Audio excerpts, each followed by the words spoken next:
Gusto mo ba ng adventure bike na malakas ang makina at hindi ka mabibitin? At kahit saan ka magpunta ay hindi ka na mangangalay dahil wala ka ng clutch na pipigain? At ang kagandahan pa po ng adventure bike na ito ay pwede po siyang maging automatic at manual kaya nakakabilib din.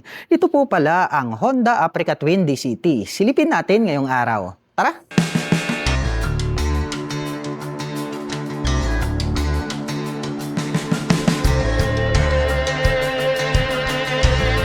Ang lupit po ng body at style nito pong Aprica Twin 1100 DCT. Lalo na po ito pong kanyang side profile. Napakaburusko po niyang tignan. Ito pong kanyang main headlight ay rounded shape po. Ito pong kanyang high beam at low beam. At napapalibutan pa po ito ng daytime running lights. No? Grabe ang astig, para po siyang robot na galit na parang mata na nanlilisik. O, diba? Ang astig. At nagkaroon naman po siya rito ng Aprica Twin na decal. At mayroon pa po siyang additional lights. Ito po yung kanyang park light. At mayroon po itong windshield na mataas po yung pagkakadesenyo. No? Clear color naman po ito. At mayroon naman po itong 3-stage adjuster. At nakapop up naman po na LED. Ito pong kanyang mga turn signals. At ito pong kanyang front suspension ay gumagamit po ito ng 45mm inner tube. At ito po ay electric adjustable. Na-a-adjust po ito pong kanyang compression at rebound up to 210mm stroke. At ito po ay equipped with dual rotor disc brake na flower design with 4-pot caliper na Nissin brand with ABS. At ito po ay naka-spokes alloy rim. At ang sukat po ng kanyang gulong rito po sa harapan ay mayroong sukat na 110 by 80-19. At ito po ay naka-tubeless na. At ito po ay mayroong dual digital display. Mayroon po dito sa bandang itaas at mayroon pa po siyang display rito po sa bandang ibaba. At mayroon po pala itong USB Type-A port dito po sa kanan. At mayroon naman po siyang USB power outlet dito naman po sa kaliwa. At pagdating naman po sa kanyang ignition, ito po ay gumagamit ng mechanical key at equipped na rin po ito ng HISS. At ito po ay naka-naked handlebar na gold color. At pagdating naman po sa kanyang mga button selectors, meron po itong passing light, high beam and low beam. Meron siyang additional button rito para naman po sa calls kung gusto nyong sagutin yung tawag. Dahil ito po ay meron na rin po siyang road sync. Pwede nyo po siyang i-connect sa inyong mga mobile phones. Meron po siyang mga additional buttons rito para po rito sa kanyang meter panel display. Nandirito po yung kanyang horn, turn signal selector at yung kanyang hazard button. At meron po kayong makikita rito na negative button at plus button. Ito po kasing adventure bike na ito ay naka-dual clutch transmission. So meaning, pwede po itong maging automatic at pwede rin po itong maging manual. O diba? Napaka-astig nito pong adventure bike na ito. Nandirito po sa kabila, ito pong kanyang main selector. Once po na sinelect nyo rito is automatic, makikita nyo rito sa kanyang digital display, ito po ay magiging automatic. Once po na ang sinelect nyo naman po rito ay manual, ito po ay magiging manual. Dito nyo na po gagamitin ito pong negative at plus button. Itong plus button, dito po kayo magdadagdag. Ito naman pong negative button, dito po kayo magbabawas.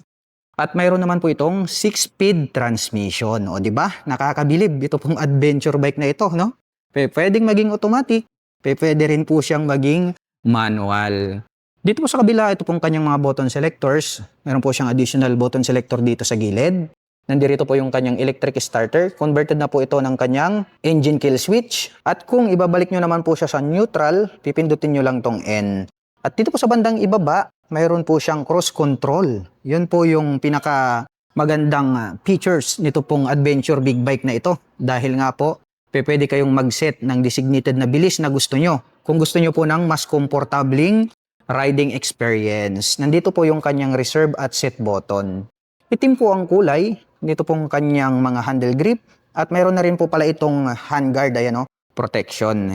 At mayroon po itong park brake lock. Ito po, kung inyong mapapansin, nandito po yung kanyang park brake lock.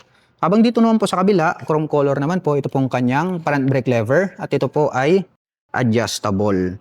At ito pong kanyang fuel tank, grabe, napakamaskulado. Ayan, grabe yung pagkakadesenyo, ang daming kanto. At talagang brusko yung kanyang dating. Meron naman po tayong makikita rito na decal ng Aprica Twin. At ito po pala ay merong fuel tank capacity na 24.8 liters. At meron naman po itong fuel consumption na 20.5 kilometer per liter. Ito pong kanyang cover dito po sa side, napaka-macho talaga no. Nagkaroon po siya ng bilog rito na Honda brand name na logo. At may makikita po tayo rito na Africa Twin na decal na gold color tas combination po ng gray color. Nagkaroon naman po pala siya dito ng winglet sa bandang harapan. At ito pong kanyang upuan, naka-curve po ito at kung inyo pong mapapansin, mas mababa po ito pong ating rider seat at mas mataas naman po ito pong ating back rider seat dahil nga po ito po ay adjustable. So millimeter lang din naman yung adjustment nito kapag inyo pong in-adjust. Pero malaking bagay na po yan para po dun sa mga kababayan natin na hindi naman gaano katangkaran. At kung meron po kayong angkas ay pwede nyo po yung ibalik. Papantay po yan dito po sa ating back rider seat. Itim naman po ito pong kanyang seat cover. At may naka-intact pa rin dito na Africa Twin dito po sa kanyang seat cover. At ito pong kanyang integrated na grab bar, makapal po ito na die-cast at converted na rin po ito as base plate. So pwede na po kayong maglagay rito ng top box straight out from casa. At ngayon naman po ay sasakyan po natin ito pong Honda Africa Twin DCT para may pakita ko po sa inyo kung gaano nga ba ito kataas. Medyo mas mababa po pala ito pong ating newest version kung i-compare po natin doon sa previous version. Kung inyo pong makikita, no, 5'6" po yung aking height at halos maglapat yung aking mga paa. At kung akin naman pong tatansyahin ay kayang-kaya po itong maabot na mga 5'5" and above. At ito po pala ay mayroong seat height na 820mm up to 840mm. Dahil nga po electronic adjustable po yung kanyang rear suspension na Showa brand. At bukod dyan ay na-adjust pa din po ito pong kanyang upuan. At meron naman po itong ground clearance na 220mm. At para po sa mga nakapanood ng video na ito at interesado po kayong maglabas nito pong ating Honda Africa Twin DCT, ay maaari nyo po akong i-message at i-PM.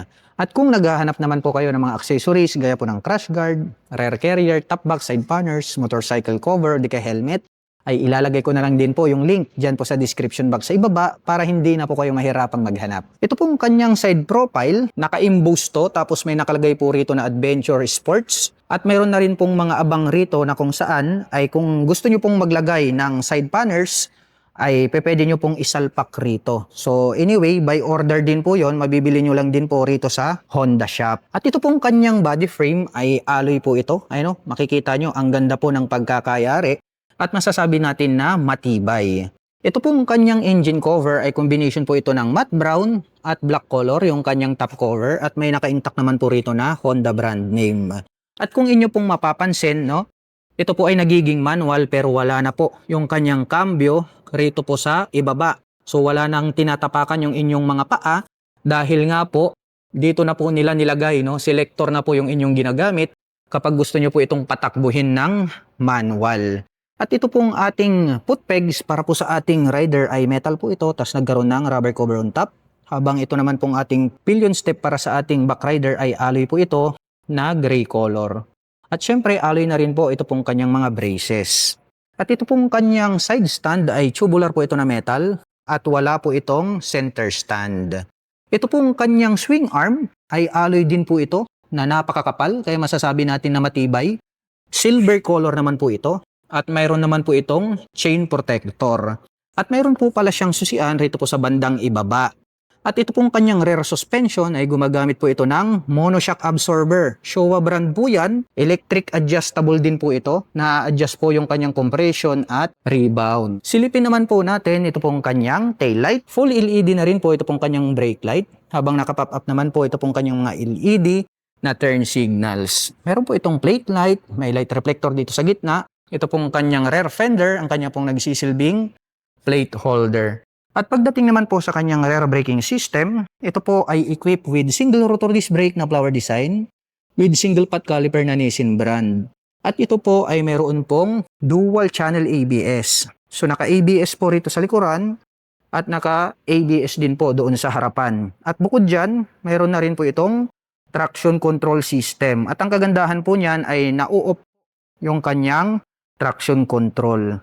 At ito po pala ay naka-spokes alloy rim at ang sukat po ng kanyang gulong rito po sa likuran ay mayroong sukat na 150 by 70-18. At ito po ay naka-tubeless na. At ito pong kanyang stock pipe ay black color po ito at gray color naman po ito pong kanyang head protection guard at mayroon naman po itong dual exhaust.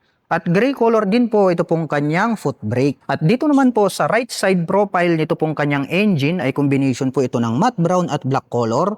At makikita po natin dito yung badge ng dual clutch transmission. Dahil ito nga pong adventure bike na ito ay pwede pong maging manual at automatic. At pag-usapan po natin ang kanyang engine specifications. Ito po ay mayroong 1083 cubic centimeter engine displacement. Naka-parallel twin with 270 crank-in unicam. Naka-overhead cam 4-stroke with 8 valve. At ito po ay nakakapag-provide ng maximum power na 75 kW at 7,500 RPM. Habang nakakapagbigay naman po ito ng maximum torque na 112 Nm at 5,500 RPM. At ang presyo po ng Honda Aprica Twin DCT ay nagkakahalaga po ito ng 1,170,000 pesos. At kung gusto mo pong kumuha ng hulugan ay kailangan mo pong mag-down payment ng 351,000 pesos. At mayroon po itong monthly installment na 34,125 pesos sa loob ng 3 taon.